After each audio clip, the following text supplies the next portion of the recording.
ನಾನು ಈಗಾಗಲೇ ಒಳ ಮೀಸಲಾತಿ ಅಂತ ಇದೆಯಲ್ಲ, ಈಗಾಗಲೇ ಒಂದು ಆಯೋಗವನ್ನು ರಚನೆ ಮಾಡಿದ್ದೀನಿ. ನಾಗಮೋಹನ್ ದಾಸ್ ಅವರು ಅದರ ಅಧ್ಯಕ್ಷರಾಗಿದ್ದಾರೆ. ಅವರು ಇಂಟ್ರೀಮ್ ರಿಪೋರ್ಟ್ ಅನ್ನ ಕೊಟ್ಟಿದ್ದಾರೆ. ಒಳ ಮೀಸಲಾತಿ ಬಗ್ಗೆ ಯಾರು ಸಂಶಯ ಇಟ್ಟಬೇಕಾದಂತ ಅಗತ್ಯ ಇಲ್ಲ. ಸುಪ್ರೀಂ ಕೋರ್ಟ್ ವರದಿ ಕೊಟ್ಟಿರೋದ್ರಿಂದ ನಾವು ಅದನ್ನ ಪಾಲನೆ ಮಾಡಲೇಬೇಕು.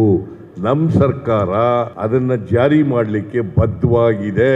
ಆದರೆ ವೈಜ್ಞಾನಿಕವಾಗಿ ಸಂವಿಧಾನಾತ್ಮಕವಾಗಿ ಅದನ್ನು ಮಾಡಬೇಕಾಗ್ತದೆ. ಅದಕ್ಕೋಸ್ಕರ ನಾಗಮೋಹನ್ ದಾಸ್ ಅವರು 2 ತಿಂಗಳು ಟೈಮನ್ನು ಕೇಳಿದ್ದಾರೆ. ನಾನು 2 ತಿಂಗಳು ಟೈಮನ್ನು ಕೊಟ್ಟಿದ್ದೇನೆ.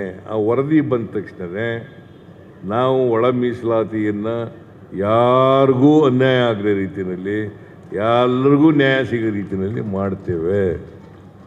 ಸುಪ್ರೀಂ ಕೋರ್ಟ್ ಆದೇಶವನ್ನು ಪಾಲನೆ ಮಾಡ್ತೀವಿ. ನೋಡಪ್ಪ, ನೀವು ಬೇಡ ಅಂದರೂ ನಾವು ಮಾಡ್ತೀವಿ. ಬಿಕಾಸ್ ಸುಪ್ರೀಂ ಕೋರ್ಟ್ ಡಿಸಿಷನ್ ಬಂದ ಮೇಲೆ ಮಾಡದೇ ಇರೋಕ್ಕಾಗ್ತದೇನ್ರಿ? ಅದರಿಂದ ಯಾರು ಸಂಶಯ ಪಟ್ಕೋಬೇಡಿ, ಯಾರು ಹೋರಾಟ ಮಾಡಕ್ಕೆ ಹೋಗಬೇಡಿ. ಇದು 100ಕ್ಕೆ 100 ಬಡ್ತಿ ಮೀಸಲಾತಿನಲ್ಲಿ ಮಾಡ್ಬಿಡ್ತಾವ್ರೆ ಸರ್. ಬಡ್ತಿ ಮೀಸಲಾತಿ ಮಾಡ್ತಾ ಇಲ್ಲ ಆಂಜನೇಯ. ಒಂದು ವೇಳೆ ಮಾಡಿದ್ರೆ ನಿಲ್ಲಿಸ್ತೀವಿ. ಒಳ ಮೀಸಲಾತಿ ಆಗೋವರಿಗೆ ಉದ್ಯೋಗ ಸೆಲೆಕ್ಷನ್ ಇದೆಯಲ್ಲ, ಆ ಸೆಲೆಕ್ಷನ್ ಎಲ್ಲ ನಿಲ್ಲಿಸಿದ್ದೀವಿ. ಮಾಡಕ್ಕೆ ಹೋಗಲ್ಲ. ಅದಕ್ಕೋಸ್ಕರನೇ ತ್ವರಿತವಾಗಿ ಮಾಡಬೇಕು ಅಂತೇಳಿ ಬಡ್ತಿ ಮೀಸಲಾತಿನೂ ಮಾಡಲ್ಲ, ಸೆಲೆಕ್ಷನ್ನು ಮಾಡಲ್ಲ. ಬಂದಮೇಲೆ ಒಳ ಮೀಸಲಾತಿ ಆದಮೇಲೆ ಮಾಡಲಿಕ್ಕೆ ಪ್ರಾರಂಭ ಮಾಡ್ತೀವಿ. ಗೊತ್ತಾಯ್ತಲ್ಲ?